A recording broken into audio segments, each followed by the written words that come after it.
నిన్ననే మేమందరం గౌరవ శాసనసభ్యులందరం కూడా అందుబాటులో ఉన్న వాళ్ళందరం కన్నెపల్లి పంప్ హౌస్ కాడికి పోయినాం. కాళేశ్వరం ప్రాజెక్టు ఎక్కడనైతే ఇవాళ మేడిగడ్డ బ్యారేజ్ ఉన్నదో అవతల 10 కిలోమీటర్ల యువతలకి కన్నెపల్లి పంప్ హౌస్ ఉన్నది.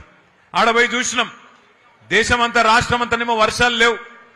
మొత్తం 33 జిల్లాలలో 26 జిల్లాలలో వర్షాభావ పరిస్థితులు ఉన్నాయి. వర్షం తక్కువ పడ్డది. రైతు మొగులు దిక్కు చూస్తున్నాడు. కానీ అక్కడ పోతే 1,00,000 క్యూసెక్కుల నీళ్లు కిందికి పోతున్నాయి.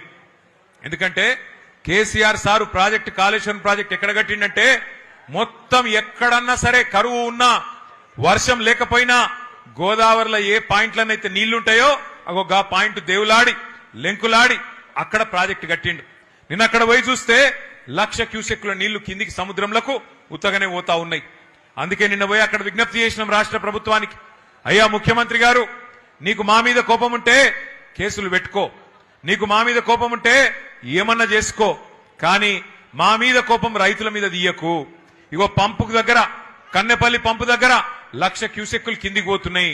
ఆడ నువ్వు చేయాల్సిందల్లా 2 పంపులు చాలు చేస్తే చాలు, మొత్తం రాష్ట్రం అంతా సుభిక్షంగా అవుతుంది కాళేశ్వరం ప్రాజెక్టు వల్ల.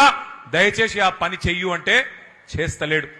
ఎందుకంటే ఆయనకు తెలుసు, ముఖ్యమంత్రి గారికి ఆయనకు తెలుసు, నీళ్ళు ఇచ్చినావనుకో యూరియా ఇయ్యాలి. మరి యూరియా ఇస్తే పంట వండుతుంది. పంట వండితే మరి మళ్ళా పంటలు కొనాలి. పంట కొంటే మద్దతు ధర ఇయ్యాలి. మద్దతు ధర ఇస్తే మళ్ళా బోనస్ ఇయ్యాలి. ఇక సప్పుడేక ఈ లొల్లెంత ఎందుకు, నీళ్లు ఇవ్వకపోతే ఏ లొల్లి లేదన్నట్టు ఇవాళ నీళ్లు ఉండి కూడా పంటలను ఎండబెడుతున్నాడు, రైతులను ఇవాళ తొక్కుతున్నాడు ఈ రాష్ట్ర ముఖ్యమంత్రి రేవంత్ రెడ్డి.